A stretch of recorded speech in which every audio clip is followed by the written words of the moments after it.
Industrialisation यानी औद्योगिकरण। ये शब्द सुनते ही दिमाग में क्या आता है? शायद बड़ी बड़ी फैक्ट्रीज, धुआं उगलती चिमनियां और तेजी से चलती हुई मशीन्स। पर ये सिर्फ एक चैप्टर नहीं है, ये एक कहानी है। एक कहानी दो देशों की, ब्रिटेन और इंडिया, जिनकी किस्मत इस दौर ने एक साथ एक ही धागे से बुंदी। जरा इस तस्वीर को देखिए। साल 1900 में एक म्यूजिक पब्लिशर ने इस कवर के साथ एक म्यूजिक बुक पब्लिश की। नाम था डॉन ऑफ द सेंचुरी, सदी की नई सुबह। सेंटर में प्रोग्रेस की एक देवी है, पंखों के साथ वक्त के पहिए पर सवार, भविष्य की तरफ उड़ती हुई। पीछे रेलवे, कैमरा, फैक्ट्रीज, सब कुछ है। ये तस्वीर एक जश्न है, एक उम्मीद है कि आने वाला मशीन का युग एकदम मैजिकल होने वाला है। लेकिन एक मिनट, क्या सच में सब इतना आसान और सीधा था? क्या हर किसी के लिए ये प्रोग्रेस ही था, या इस चमक दमक के पीछे एक और थोड़ी उलझी हुई, थोड़ी पेचीदा कहानी छिपी हुई है? चलिए पर्दे के पीछे झांकते हैं और असलियत को समझते हैं। तो सबसे पहले एक बहुत कॉमन गलतफहमी दूर करते हैं। हम सोचते हैं इंडस्ट्रियलाइजेशन मतलब factories, right? Well, not exactly. सच तो ये है कि इंग्लैंड में फैक्ट्रीज आने से बहुत पहले ही एक बहुत बड़े स्केल पर इंडस्ट्रियल प्रोडक्शन चल रहा था। इसे हिस्टोरियंस एक फैंसी सा नाम देते हैं, प्रोटो इंडस्ट्रियलाइजेशन। आसान भाषा में फैक्ट्री से पहले वाला इंडस्ट्रियलाइजेशन। इस सिस्टम में शहर के मर्चेंट्स गांव के लोगों को, किसानों को, कारीगरों को पैसा देते थे और उनसे इंटरनेशनल मार्केट के लिए सामान बनवाते थे। मतलब काम गांव में, लेकिन पूरा कंट्रोल शहर से। और ये पूरा सिस्टम एकदम कमाल की चेन की तरह काम करता था। शहर का मर्चेंट ऊन खरीदता, उसको गांव के स्पिनर्स के पास भेजता, वहां से धागा बुनकरों तक पहुंचता, फिर कपड़ा फिनिशिंग के लिए फुलर्स और डायर्स के पास जाता, और आखिर में लंदन, जहां से ये पूरी दुनिया में एक्सपोर्ट होता था।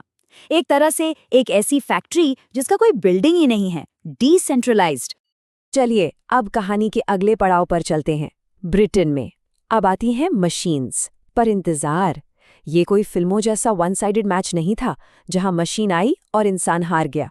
असली कहानी में एक सॉलिड ट्विस्ट है। तो बड़ा सवाल ये है कि जब नई नई मशीन्स आ रही थी, तब भी इंडस्ट्रियलिस्ट इंसानों से काम क्यों करवा रहे थे? इसके कई रीजंस थे।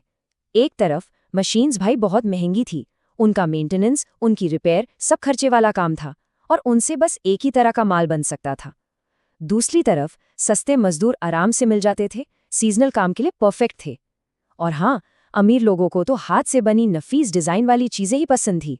उनके लिए ये क्लास का सिंबल था। अब सीन शिफ्ट करते हैं, ब्रिटेन से सीधा इंडिया आते हैं। जिस वक्त वहां मशीन और इंसान की कशमकश चल रही थी, उस वक्त इंडिया क्या कर रहा था? इंडिया दुनिया का टेक्सटाइल सुपर पावर था। मैनचेस्टर से बहुत बहुत पहले इंडियन सिल्क और कॉटन का पूरी दुनिया में डंका बजता था। क्वालिटी ऐसी कि दूर दूर तक कोई कंपटीशन नहीं। सूरत और हुगली जैसे पोर्ट्स सिर्फ बंदरगाह नहीं थे, ये वर्ल्ड ट्रेड की बीटिंग हार्ट्स थे, जहां से इंडिया का माल पूरी दुनिया में जाता था। लेकिन फिर कहानी में एक नया प्लेयर आता है, द ईस्ट इंडिया कंपनी। और इसके आने के साथ ही सब कुछ बदलने लगता है। ये मैनचेस्टर की मिलों और इंडिया के बुनकरों के बीच एक ऐसी जंग थी जिसके नियम कंपनी ने खुद लिखे थे। ये एक टेकओवर की कहानी थी। और इस टेकओवर का सबसे बड़ा हथियार एक नया कैरेक्टर, जिसका नाम था गुमास्ता। सिंपल भाषा में कहे तो कंपनी का आदमी। इनका काम था बुनकरों पर कंट्रोल करना, उन्हें एडवांस देकर अपने जाल में फंसाना, उनसे माल कलेक्ट करना, क्वालिटी चेक करना, बेसिकली बुनकरों की आज़ादी छीन लेना। इस टेकओवर का असर कितना बुरा हुआ, वो ये आंकड़े बताते हैं। नंबर्स झूठ नहीं बोलते। साल था 1811। इंडिया के टोटल एक्सपोर्ट्स में टेक्सटाइल का शेयर कितना था? 33%, एक तिहाई। ये दिखाता है कि हम कितने बड़े प्लेयर थे। और फिर सिर्फ 40 साल बाद 1850 तक ये नंबर 33% से गिरकर कितना हो गया होगा? सोच के देखिए, सिर्फ 3%। 33 से सीधे 3। ये था मैनचेस्टर के सस्ते मशीन मेड कपड़े का और ब्रिटिश पॉलिसीज का असर। हमारा एक्सपोर्ट मार्केट लगभग तबाह हो गया था। पर ये सिर्फ नंबर्स नहीं हैं, इनके पीछे लाखों इंसानों की, लाखों बुनकरों की बर्बादी की कहानियां हैं। 1872 की एक सेंसस रिपोर्ट में लिखा है, कोष्टीज, उनके बुरे दिन आ गए हैं, वो मैनचेस्टर के चमकदार माल का मुकाबला नहीं कर पा रहे हैं। ये शब्द उस पूरे दौर के दर्द को बयां करते हैं। लेकिन कहानी यहाँ खत्म नहीं होती। हर अंधेरी रात के बाद सुबह होती है। इस बर्बादी और डिक्लाइन के दौर में इंडिया ने भी अपनी औद्योगिक ताकत को फिर से इकट्ठा करना शुरू किया। ये दौर था विरोध का, रेजिस्टेंस का और एक नए जन्म का। इस नई शुरुआत के हीरो थे ये लोग, इंडिया के पहले इंडस्ट्रियलिस्ट्स, द्वारकानाथ टैगोर, दिनशॉ पेटिट, जमशेदजी टाटा से लेकर जीडी बिरला तक। इन लोगों ने चाइना के साथ ट्रेड करके पैसा इकट्ठा किया और उससे इंडिया में इंडस्ट्रीज लगाने का सपना देखा और उसे पूरा भी किया। और वो बुनकर, क्या वो हार मान गए? बिल्कुल नहीं। हैंडलूम बुनकरों ने भी सर्वाइव किया।